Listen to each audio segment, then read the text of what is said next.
Dragon Quest III HD2D. Let me run through some stats here. Highest player count ever for a Dragon Quest game on Steam. Shout out to that. Highest player count ever for a single player game for Square Enix on Steam. Number one seller on Steam globally. Came in at 82 on Metacritic, 85 OpenCritic, and lots of high scores with like, 10s and 4.5 out of 5s and 9s, like everything like that. And John did pick it up like he said he would. And he's been excited for this one for a hot minute. Yeah. So I did pick it up. I've picked it up on Switch. There you go. That's a good way to pick it up. It's a good Switch game. Did you pick it up digitally or physically? Physically, Okay. and I almost got very mad because in the past 5 years, I've ordered 2 games to be delivered on day of release. Yep. It was Pokemon Sword, and it was Dragon Quest 3. I got home from work. Dragon Quest 3 was not there. Yep. Did it at least show up later? It showed up like an hour later. Okay. At least it was only an hour later. But I was sitting there, I was like, come on, man. That's why I don't order these. Yeah. That's why you have to walk into a GameStop and pre-order it. No, thank you. Yeah, not doing that, he said. No, I did pick it up, and I've been playing it. Probably around 10 hours into playing it so far. And one thing I will say is this game is very pretty. Yeah. I love the art style for it. I love HD 2D games, man. They're beautiful. Square does a great job with them. Yeah, but I mean, for Dragon Quest 3, game starts up, beginning of the story. It's your 16th birthday. It's time to go on an adventure because your dad was a hero, and he went on a quest years ago, never came back. People speculate what happened to him. Don't really know. So you turn 16, you go visit the king to get his blessing, and you go off. Wait, And, why do you know the king? Because your dad was the great hero. Okay, So he was extremely well respected. gotcha. So Okay. everybody's excited to see what his son can do. There you go. Gotcha. But yeah, essentially you go talk to the king. He tells you, yeah, it's like you're good to go on your quest, but to do that, you're gonna need to go open the teleporter. But to do that, you gotta it's essentially you get told you're headed on a quest, yeah. and to complete every step, you have to go visit big towns and kingdoms and help them to you help them to gain a boon to be able to help you progress further in the game. Yeah, it's standard Dragon Yeah, Quest. standard Dragon Quest. You have to do a map, bunch of bullshit before you can actually do your quest. map traversal is walking on the open world map essentially, and then you find dungeons or towns or stuff like that where you go into and then explore. Pretty fun. It's like you get right before you leave the starting town, you get to create the party that you want to take. So there's a party create feature where you can create different classes of characters. There's I don't remember all the names for them, but it's essentially like your mage, your priest, your warrior. I think there's a monk. And then I think you can eventually make a monster wrangler. Because fairly early on in the game, you get introduced to the fact that there are non-violent monsters out in the world. Yeah. So if you come across them, you can some of them you can just talk to and rescue them, and they'll go to the monster sanctuary. And then some of them you have to have an item or sneak up on them and things like that to get them to join your group. And then you can eventually make a monster wrangler. For one sub-quest, I ended up helping a kingdom retrieve the crown of the king. Then I became the king. There you go. King just relinquished all of his authority to me. It's like, here you go, kid. Here's the fun part of Dragon Quest. That was a sub quest. Yeah, it's Yep. a sub-quest. I became a king because it's like the king wanted a break. So he let me become king. And then he went to go watch the monster fights in the arena. Versus a game like Metaphor, the whole entire game is about you becoming king. Yep. And that's just a sub-quest. And then there's a great when you relinquish being the king, so you can go back on your actually go on your quest. If you talk to the king's right hand man who's standing there, he's like, Yeah, actually, he's made me the king regent like 5 times in the past. So if you ever want to come back and be king again, he'll probably just let you. Yeah, so, here you go. So you want to be king for a day? Have fun. But yeah, it is kind of cool because they have the ability to keep like that old school feel to it. Yeah. Mhm. Because like when you start the game, there's an option to be able to display where you're supposed to go on the map, like on the overworld map, and you can turn that off or on. If you turn it on, it's essentially when you talk to whoever's progressing the main story, you just get a circle indicating where the next location that you're supposed to go to is, or you can just wander around and kind of explore everything that you see, which is kind of what I'm doing. Yeah. And it is one where it's like, yeah, the like main story wise, I like earlier I did a like sub story quest line that is in no like completely off on the like other end of a portion of the map where if you didn't just go explore over there for fun, you'd never realize it because the main quest takes you for like city, you go up and around, back around, and then you go straight down. Yeah. And it's like up to the left where I saw a town on the overworld map. I went into it, everybody's sleeping. And I'm like, what's going on here? I find an old man upstairs in a building. He's like, yeah, everybody in this town's been cursed to sleep. Oof. Went over, found a fairy town, and they cursed the town to sleep because the queen fairy was under the impression that her daughter was kidnapped by a human, when in reality they just ran off to be together because fairies and humans don't get along. Or fairies hate humans, apparently. So I had to, it's like sub quest there to go retrieve their, like, I forget what they call it, like some precious stone of the fairies and that. But yeah, it's a very pretty game. It's fun. I enjoy the Dragon Quest type grinding, where you kind of just farm the same areas, fight the same enemies over and over again. I find it very relaxing. The grinding in those games. Yeah, you've always been like that. You've always enjoyed that grind. Yeah, there's something about like not every like turn-based combat can I sit there and just grind it out for a while. That's fair. Dragon Quest is one of the ones where I tend to enjoy it. But yeah, game is a lot of fun right now. It's very pretty, and I'm really enjoying it. It's like I'm looking forward to continuing playing it. Partially because I think the other 2 games come out in like, was it January? Yeah, they're coming Something out like that. next year. Yeah. Yeah, they you come can out- play the full trilogy because a friendly reminder for everyone listening: this is the first game of the Edric trilogy. Yeah. So I'm looking forward to playing that. I just had like my first, or earlier this morning, when I was playing, I had like my first actual like boss fight, Yeah.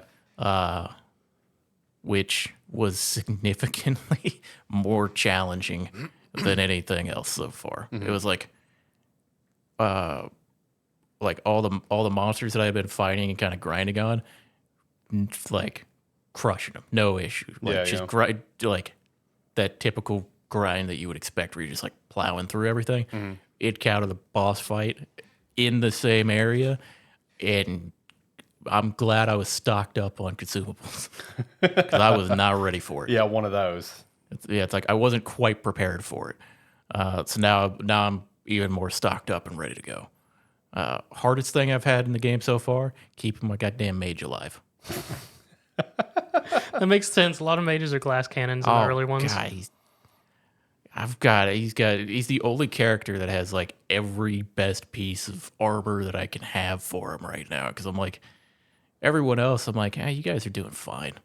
It's like, you guys are fine. You got a lot of health. This guy, I'm like, dude, you get hit twice and you die. But yeah, it's kind of just some of that early game learning how some of the AI targeting works, how how much damage people can actually take in certain areas. So still learning the combat system to an extent. But yeah, having a blast with it right now. Yeah, two things. One, I will say I think it's pretty cool that you picked this up. Pick this one up physically because obviously this is by no means confirmed. I'm just speculating and seeing the writing on the walls and putting two and two together. But I'm willing to bet when the next two come out, if they get physicals, it'll probably be just again that big fancy art where you could line up all three cases together and be the art. That'd be really sick. 'Cause I'm just putting two together. So, I mean, I guess shout out to that. But I do have a question, though. Is this like, for obviously someone who likes like HD2D games, because I mean, I enjoy them. I think they're beautiful. Is this like a great starting point for someone to jump in? Because I've never played Dragon Quest. I've always wanted to play 11 based on your recommendation. 11 but I've still never done it. I know 11's different, though. 11 would be a great place to start. Yeah. But for this, I mean, like for this, especially since this is part of a trilogy, these are like fully remade games as well. Yeah. And honestly, it might be a bit easier because it is Dragon Quest 3 because it's more standard RPG party crawl. Right. Yeah, it's much more like standard RPG. You can craft your own your party with your own types of characters. Like when you go to create your your party characters, they give you the standard 3 options of mage, warrior, priest. You can craft your own character with their own class and everything. Because I mean, it is very much like I'm getting a bunch of gear for character classes that I don't have right now. Mm-hmm. But yeah, it's like as far as a starting point, I'd say it's a great starting point because like it's not. I mean, keep in mind the original game came out in 1988. Something like So that. it's like it's fairly straight, like as far as traversing and where to go and how to play it.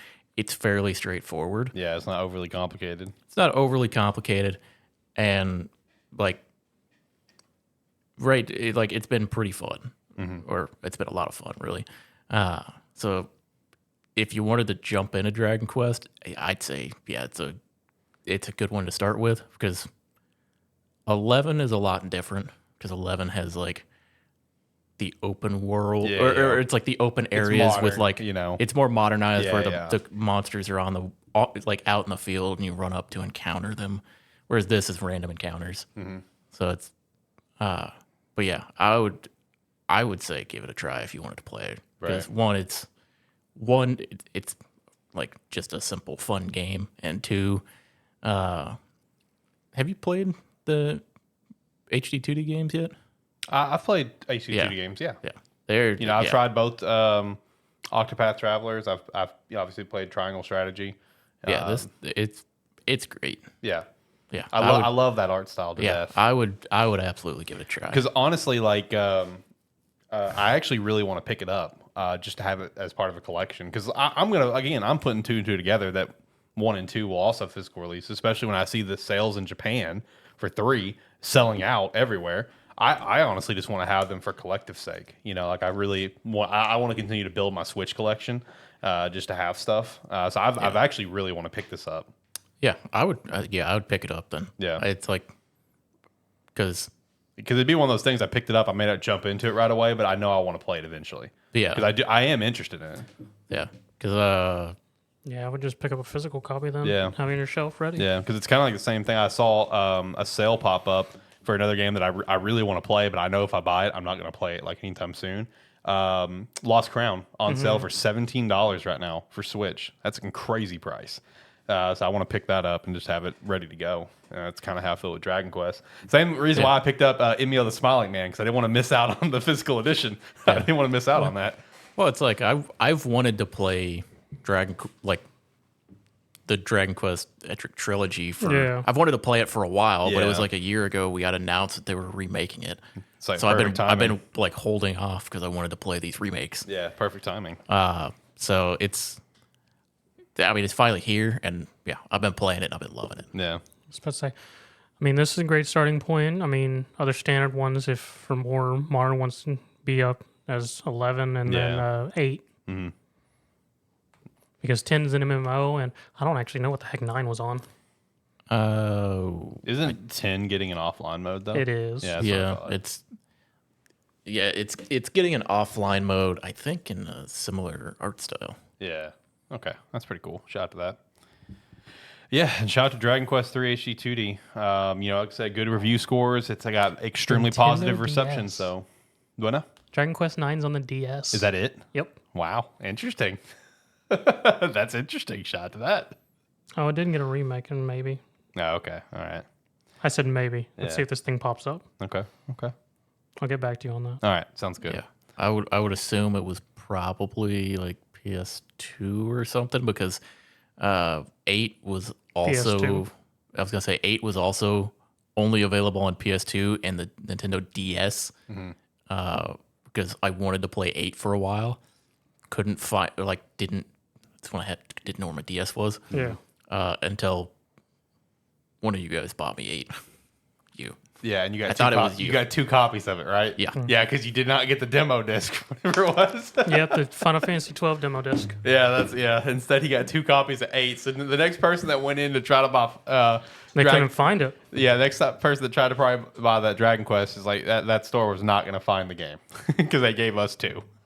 But yeah, I would say if you just wanted to collect them, yeah, I'd buy it. Yeah. If you wanted to play it, yeah, absolutely pick it up because I would assume this is a good time to do it because these remakes are coming in fairly quickly. Yeah, honestly, they are. Yeah, so I could see them judging the success on how these are, which they're doing really good. oh yeah, I selling could out see, in Japan. I Man. could see him coming back and doing some more remakes on it. Oh yeah, And for sure. unfortunately, I would say for physical copies of them, they're going to be limited. So once they're gone, they're probably going to be gone. Oh, and they're gonna be. That's why I want to pick it up. That's why I really want to pick it up. It's because I want it on my shelf. I want it part of the collection. Let's say digital will always be there, but hey. Yeah. Yeah, part of the reason why I bought it on Switch is like I could buy it on any other console, but I don't have a lot of reasons to play my Switch right now. Yeah, and I was yeah. like, Dragon Quest would be a really good reason to. It's like that'll be really great, like Switch games. Yeah, I don't know. I just the whole like vibe of HD2D games. It just feels right. It on the feels, Switch. yeah. When I was looking at it, I was like, I'm either gonna buy this on like PC or Switch. Yeah. and I would rather play it on Switch. Yeah, and the thing is, if you would have bought it on PC, you probably didn't play it on your Steam Deck, wouldn't you? You didn't could've consider done that. Yeah, you could have done that. You Didn't didn't think even think about about it. Didn't think about That's it. the first thing I thought whenever you said it was on Switch. I was like, it was either that or Steam Deck. So. Yeah, that's where my brain went too. Is that you were thinking handheld because that's where my brain goes when I see these HD2D games. I'm like, that's a great Switch game. That's a great handheld title. Yeah, I just haven't pulled it out of the dock yet to play it in handheld mode. The Steam Deck? No, the Oh, the Switch. Okay, all right, okay. Oh, my Steam Deck so far is like that's where I play like the last song I think it's called my like Metroidvania Souls like game. Yeah. Okay, That's what I've been playing on it for the most part. right. Well, shout out to Dragon Quest 3 HD2D. And then you got another game coming out this week too. You got Stalker finally coming out. You playing Stalker this week? Is that this week? Yeah, that's this week. Yeah, That's it's 4 days. Yeah, 4 days from now. Yeah, I'll probably pick it up. I don't know how much I'll play it immediately. Yeah. But yeah, looking forward to playing that. I've never played Stalker, but this looks great, so why not? Yeah. So maybe talk about Stalker next week. We'll see. 'Cause that's on Game Pass, yeah. But you don't have. I don't have Game Pass yeah, right that's now. You don't have Game Pass right now. I All right, fair might get it again eventually. enough. Yeah. Because I mean, there's a lot of stuff on there I would like to play. Right. Fair. That's fair. I want to jump back to Dragon Quest real quick. That's fine. There was something funny that I just remembered. So I mentioned there was the sleeping town. Oh yeah. That for that subplot. When I completed the sub story or the sub quest and went back and I was talking to everybody in the town and everybody was kind of confused. There's one lady walking around in the inn, and I went to talk to her. She's like, I don't really know what came over me. I was sleeping, and then it's like pauses for a second. She goes, "You weren't watching me while I was sleeping, were you?" And you get a yes, no. So I was like, yeah. She goes, wow, that's a really weird thing to admit to. Oh man. Oh, there's great little moments like that. Yeah, yeah. Like when you're talking to people. That's awesome. It's fun. I do enjoy just since people are going to get to be able to re-experience the classic Dragon Quest Yeah. of just the nonsense that it is going from original, you're like an actual hero or someone of clout, to what we have in the newer generations. You're just random people. Yeah. Like 8, you're just a straight up bandit, and like 11, you're not even really like a chosen person. You're just like sort of the guy left at it, wasn't it? Because you're called the Luminaire. Kind of. It's been a while since I played 11. it's you become known as, or it's like you're not necessarily the chosen one necessarily, but you end up becoming the chosen one. Yeah, you're the one. it just You're the kinda one who happens. decided to deal with this shit today. Yeah. It's like I think it's like at the beginning you don't know that you're the chosen one, Yeah. but you end up finding out you're the chosen Yeah. one. But yeah, that's just jumping back to it real quick. The nice thing about it is, since it's a remake of an older game, you do have all of that. Don't tell you nothing. If you want to do anything, you got to talk to the people in the town, and they'll tell you where to go, or they'll give you little hints. It's the nice thing. Yeah, because it's like, as much as I love 11, the game tells you how to do everything. Yes, it does. Right. And then you jump into this one. Hand-holdy. Yeah, this one you jump into it. It's like, go on an adventure. Figure it out. We're not going to tell you where. It's up to you. Hints the adventure part. Yeah. Just go figure it out. Have fun. Yeah.